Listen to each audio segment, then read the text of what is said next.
کو مشورہ دیتا ہوں کہ نہ فرعون کی حکومت ساری زندگی رہی، نہ نمرود رہا، نہ جاج بن یوسف رہا، نہ یزید رہا، اور یار درباری بن کے حکمرانوں کی چاپلوسی کرتے کرتے تم یہاں تک آ گئے ہو کہ اب نبی پاک کی عزت کو ہاتھ ڈالنا شروع کر دیا ہے۔ اور آپ یقین کریں سیاسی جماعتوں کا اتنا برا حال ہے کہ ان کے لیڈر کے بارے میں کوئی بات کرے تو پاگل ہو جاتے ہیں یہ احتجاج کر کر کے، اور اس نے ڈائریکٹ کہہ دیا کہ ختم نبوت کا مسئلہ ہی کوئی نہیں، جو دین کی بنیاد ہے کسی کو پرواہ نہیں۔ مجھے تو ان لوگوں کی فکر ہو رہی ہے جن لوگوں نے انہیں ووٹ دیے ہیں، وہ اللہ کو کیا جواب دیں گے۔ اور یہ اللہ ماشاءاللہ ساری سیاسی جماعتیں اس طرح کی۔ اور میرا وزیر قانون صاحب کو بھی مشورہ ہے کہ زندگی بڑی تھوڑی ہے، بڑی تھوڑی، اللہ سب کو معاف کرتا ہے، اپنے رسول کے غداروں کو معاف نہیں کرتا۔ اور یہاں تمہاری گاڑیوں پہ جھنڈے لگے ہوئے ہیں، وہاں بھی تمہارے جھنڈے لگیں گے، پر اس لیے لگیں گے کہ یہ غدار ہیں ناموس رسالت کے، یہ جھنڈے لگیں گے۔ شرم کرو اور ڈر جاؤ، بس کر دو۔ تمہارے منہ میں اب دانت پورے نہیں رہے، کوئی شوگر کا مریض ہے تو کوئی بلڈ پریشر کا، تو کوئی ہارٹ کا، تو کوئی کینسر کا۔ شرم کرو اور اپنی قبر کی بھی تھوڑی سی فکر کرو۔ بتاؤ پاکستان کے کتنے صدر گزرے، وزیر اعظم گزرے، تو ان کی قبریں کہاں ہیں؟ کوئی جاتا ہے ان کی قبروں پہ؟ کسی کو خبر ہے؟ کیوں اپنے لیے جہنم کٹھی کرتے؟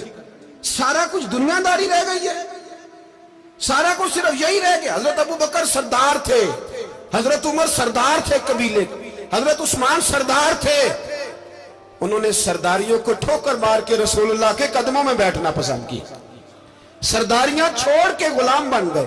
تم سرداریاں بچانے کے لیے رسول اللہ کی غداری کرتے ہو، شرم نہیں آتی؟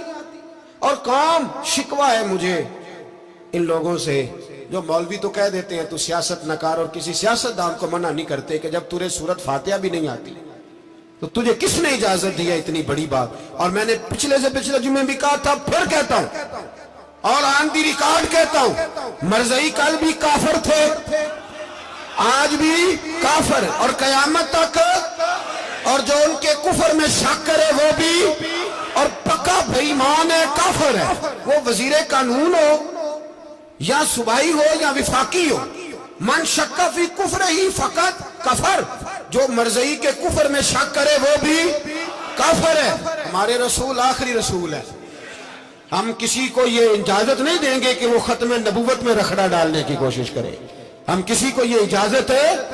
اور تم نے قوم کو لوٹا، لوٹتے رہو، اب ایمان پہ ڈاکے تو نہ ڈالو۔ تمہیں دولت لوٹ کے پیٹ نہیں بھرا، اب ایمان لوٹنا شروع کر لیا ہے۔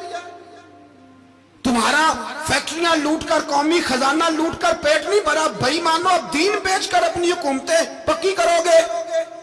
اور وہ لوگ بھی تیار ہو جائیں جو ان بھائی مانوں کو منتخب کرتے ہیں، ان سے بھی سوال کرے گا ختم نبوت کا موضوع قیامت کے دن کہ تم بتاؤ، ان کو سپورٹ کرتے تھے جو رسول اللہ صلی اللہ علیہ وسلم کے بعد بھی کسی نبی کو نبی ماننا درست جانتے تھے۔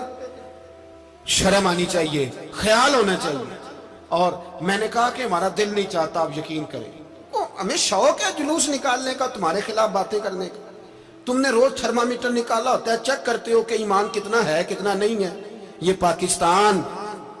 یہ پاکستان اگر صوبہ سندھ ہے تو حضرت عبداللہ شاہ غازی کا ہے، اگر بلوچستان ہے تو حضرت بابا عبد الرحمان کا ہے، اور اگر پشاور ہے تو وہ صوفیاء کا ہے، اور اگر یہ دھرتی پنجاب ہے تو یہ داتا علی اجویری کی ہے، یہ بابا فرید الدین کی ہے۔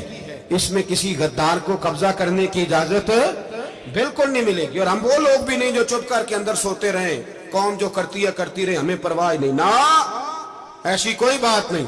کوئی بندہ نہ سمجھے کہ انہیں ہوش نہیں، انہیں پتہ نہیں، ہمیں سارا کچھ ہی آتا ہے۔ پھر اگر کل کو کوئی ممتاز قادری پیدا ہو گیا تو شکوہ نہ کرنا، کل کو پھر سے عامر چیمہ نکل آیا تو شکایت نہ کرنا، یاد رکھنا۔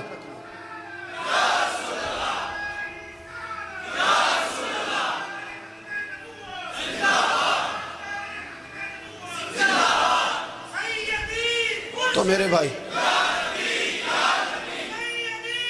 کھول کے بولو، یا نبی رسول کے وہ صلی اللہ۔